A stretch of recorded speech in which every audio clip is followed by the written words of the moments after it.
A paz do Senhor para os irmãos. Mais uma vez estamos aqui para compartilhar com os irmãos a palavra de Deus.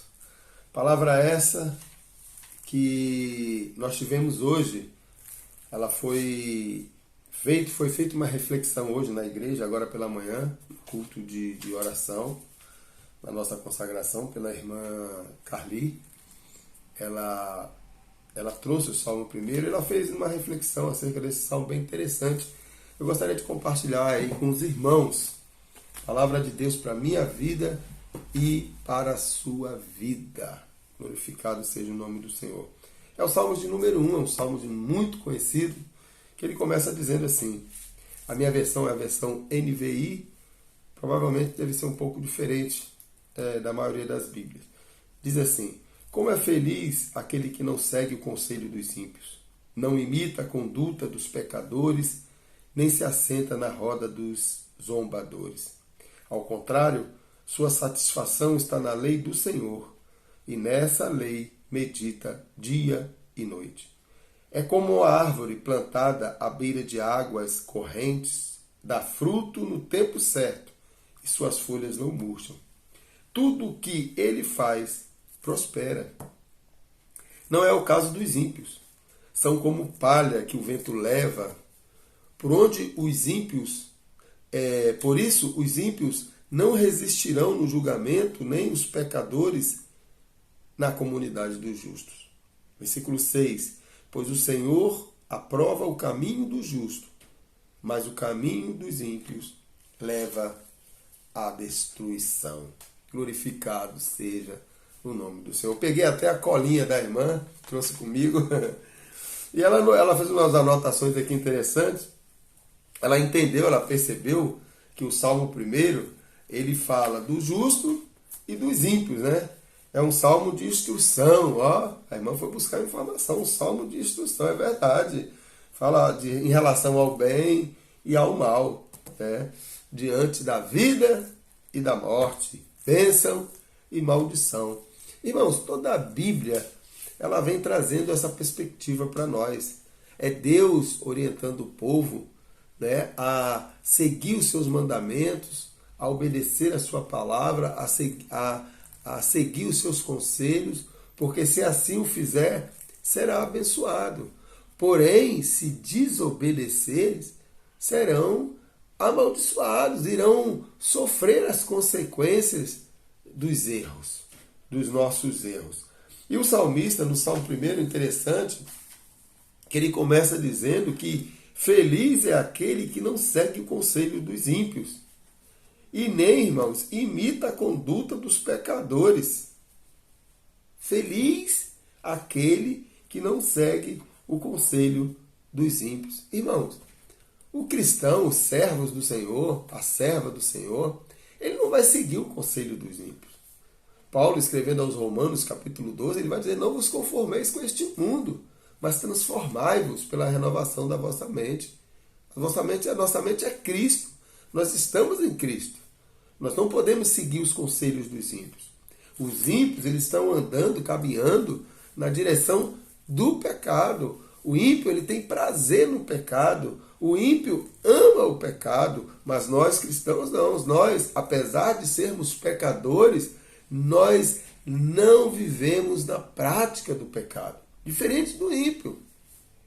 O ímpio, quanto mais peca, mais ele sente vontade de pecar. Então, feliz é aquele que não segue o conselho dos ímpios.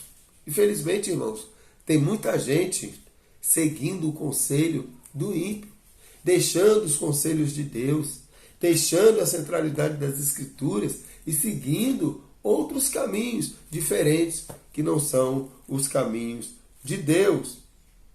Aí ele vai dizer na parte B do versículo 1, não imita a conduta dos pecadores. E tem tanta gente querendo imitar o mundo. Tem de misericórdia. As pessoas, ao invés de ter Cristo como referência, está querendo ter como referência os artistas, as celebridades, ou até mesmo os pastores, a liderança. A sua referência, meu irmão, minha irmã, deve ser sempre Cristo. Cristo é a nossa referência. Por isso que o apóstolo Paulo vai dizer, ó, sejam meus imitadores, assim como eu sou de Cristo. Nós não podemos imitar a conduta dos pecadores. Jamais. Jamais. Porque a conduta do pecador vai levá-los o quê? À morte. Não só a morte física, mas também a morte espiritual. Porque o caminho do pecador é caminho de morte, irmãos. Pode ter certeza disso. É caminho de morte. Como tem gente, irmãos e irmãs, querendo imitar a conduta dos pecadores. Tem tanta gente abandonando a casa do Pai para seguir seus próprios caminhos, para ir atrás dos pecadores, para viver em comunhão com os pecadores, para copiar a conduta dos pecadores. E a gente sabe que o final vai ser sofrimento e dor. Aí ele conclui aqui no primeiro versículo dizendo, nem se assenta na roda dos escarnecedores, dos zombadores, daqueles que profanam a palavra do Senhor, daqueles que vivem zombando das coisas de Deus. Nós não podemos comungar com essas pessoas não, irmãos. Nós não podemos comungar. É por isso que muitas vezes o crente é chamado de fundamentalista. Não, você é muito radical, você é muito fundamentalista. Não é bem assim, não. Qual o problema de você comungar aqui comigo? Tem coisas, irmãos, que não dá para compartilhar. Não dá para compartilhar, não dá para caminhar junto. Por isso que a Bíblia vai dizer, se possível, tende paz com todos os homens. Tem certos grupos, tem certas pessoas que nós, infelizmente, nós temos que nos afastar delas. Infelizmente. Porque são pessoas zombadoras. São pessoas que vivem na contramão de Deus. E vivem conscientemente, debochando das coisas de Deus, transformando as verdades de Deus em mentiras. Nós não podemos nos assentar, nós não podemos comungar com esse tipo de pessoas. Infelizmente, nós temos que nos afastar. Infelizmente. Não dá, irmãos, para nós caminharmos com pessoas que vivem o tempo todo, não só na prática do pecado, mas também vive combatendo ou tentando combater, contradizer as Escrituras.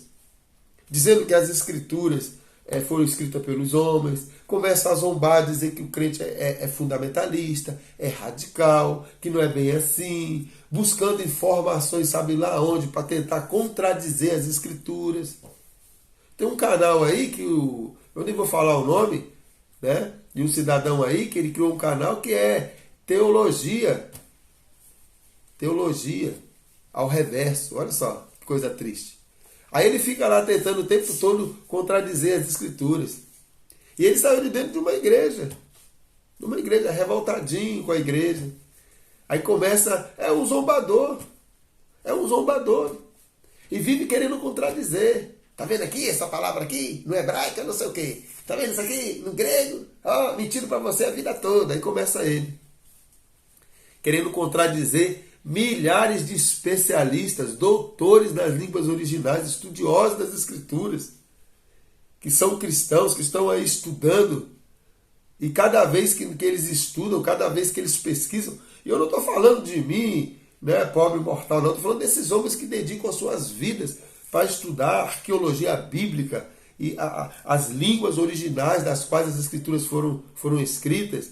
E esses homens não conseguiram achar erro nenhum. Aí veio um bonitão pro YouTube dizendo que está tudo errado, que ele descobriu o erro na Bíblia Sagrada, que todo mundo ensinou errado. E ele agora descobriu, ele virou PhD. Ó, que maravilha! São pessoas zombadoras. Na verdade, são pessoas que querem zombar de Deus, zombar da palavra de Deus, desrespeitando a fé das pessoas. Desrespeitando a fé das pessoas. Nós não podemos comungar com esse tipo de gente. No versículo 2 ele vai dizer, ao contrário, sua satisfação está na lei do Senhor e nela medita dia e noite. É isso que nós precisamos fazer, irmãos. É meditar na palavra do Senhor dia e noite. Sabe o que é meditar? Meditar não é só pegar a Bíblia, irmãos, e ler, não. Fazer uma leitura simples, não. É você pegar o texto e mastigar o texto aos poucos, refletindo.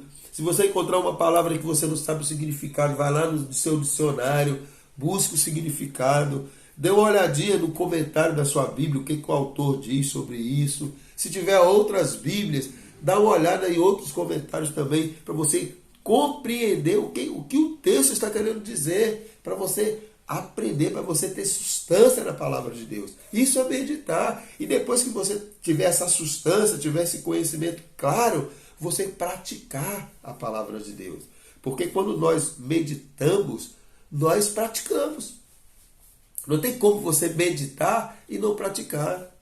Porque quem medita se alimenta todos os dias da palavra de Deus. Ele tem prazer na palavra de Deus. Ele tem prazer em ler a palavra de Deus. Nós precisamos meditar todos os dias. Versículo 3. Aí tem as bênçãos, né, meu irmão? Deus, ele fala assim, ó, que o cristão, a palavra de Deus está dizendo para nós que nós precisamos meditar na lei do Senhor. Nós não podemos andar na roda dos escarnecedores, né? Nós não podemos comungar com o pecado, porque quando nós fazemos isso, aí tem bênção para a nossa vida. Versículo 3, nós seremos como uma árvore plantada à beira de águas correntes, dá fruto no tempo certo e suas folhas não murcham. É bênção, meu irmão. Seremos como uma árvore. Ele compara uma árvore. A árvore plantada junto a ribeiro de águas é uma árvore saudável. É uma árvore que dá fruto no tempo certo. E o cristão que está envolvido com a obra de Deus, que tem compromisso, ele é uma árvore frutífera. É por isso que muitas vezes as pessoas querem jogar pedra em você. Como diz o ditado, ninguém vai jogar pedra em árvore que não dê bons frutos. É por isso que às vezes nós apanhamos. Porque somos como uma árvore plantada junto a ribeiro de águas, cujos seus frutos dão na estação própria. O que é isso? Seus frutos dão na estação própria. As coisas, as bênçãos, as coisas de Deus vêm para a minha vida e para a sua vida no tempo certo. No tempo de Deus. Não é nem antes nem depois. É no tempo de Deus. O que você tem esperado do Senhor? O que você tem orado ao Senhor, tem entregado nas mãos do Senhor? Não se preocupa. Se você é uma árvore frutífera, se você é uma árvore plantada junto ao ribeiro de águas, pode ter certeza que no tempo de Deus a bênção virá. Glorificado seja o nome do Senhor. Versículo de número 4. Não é o caso do ímpio. Aí o salmista vai dizer, ó, mas o ímpio, meus irmãos, sabe o que vai acontecer com ele? Esses zombadores, esses escarnecedores, olha o que vai acontecer. Não é o caso dos ímpios. São como palha que o vento leva. Como palha que o vento, ó, ele não sabe nem para onde vai, nem para onde vem. É perdido, totalmente perdido. Mas nós não, nós somos guiados pelo Espírito Santo de Deus. Nós sabemos muito bem quem somos e para onde vamos. Mas os ímpios não sabem. Muitos deles, não, morreu, acabou tudo. A vida aqui é só isso mesmo, esse negócio de vida eterna. Não, não existe. Ele tenta enganar ele mesmo. E muitos deles, quando chegam no leito da morte, vão reconhecer que Jesus é o Senhor, que Jesus é o único e suficiente Salvador para as nossas vidas. Muitos desses zombadores, no final de suas vidas, entregaram sua vida a Jesus e reconheceram a autoridade de Cristo. O ímpio são como palha que o vento leva. Por isso, os ímpios não resistirão no julgamento. Naquele grande dia, eles irão prestar conta diante do Senhor. E nós sabemos, irmãos, que cada um dará conta de si.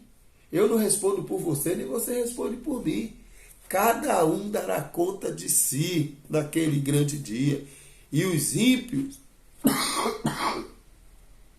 não resistirão no julgamento, nem os pecadores na comunidade do justo. Os ímpios, irmãos, naquele grande dia, ele vai ser separado, vai ser julgado e condenado. E a Bíblia diz que não há salvação para ele, se não houver arrependimento em vida, porque após a morte segue-se o juízo. Versículo 6. Pois o Senhor aprova, olha só, meu irmão, minha irmã. Versículo 6. O Senhor aprova o caminho dos justos, daquele que não anda na roda dos escarnecedores, daquele que não comunga com os zombadores, daquele que medita na lei do Senhor. Tem promessa, versículo 6. O Senhor aprova o caminho do justo, mas o caminho do ímpio leva à destruição. Glorificado seja o nome do Senhor. A pergunta, né, que eu faço hoje para mim e para você: qual o caminho que nós queremos seguir? O caminho dos zombadores? O caminho dos escarnecedores? Ou o caminho daqueles que meditam na lei do Senhor? O caminho daqueles que andam na contramão de Deus? Ou o caminho daqueles que olham para a cruz e estão caminhando em direção à cruz, mortificando o velho homem e se revestindo de um novo homem? Glorificado seja o nome do Senhor. Quem você quer ser? Você quer fazer parte do grupo dos justos aqui naquele grande dia? Ou você quer fazer parte do ímpio? Que o texto vai dizer que ele perecerá. Você quer perecer ou você quer estar com Jesus na glória? Faça a sua escolha. Jesus falou: eu sou o caminho, a verdade e a vida, e ninguém vem ao Pai se não for por mim. Que a graça do nosso Senhor Jesus Cristo, o amor de Deus e as doces consolações do Espírito Santo estejam presentes na minha vida e na sua vida, nos dando direção, nos dando conscientização de que só o Senhor é Deus. E é nele que nós precisamos confiar. E é nele que nós precisamos colocar a nossa esperança. Fiquem na paz e tenham um bom dia em nome de Jesus.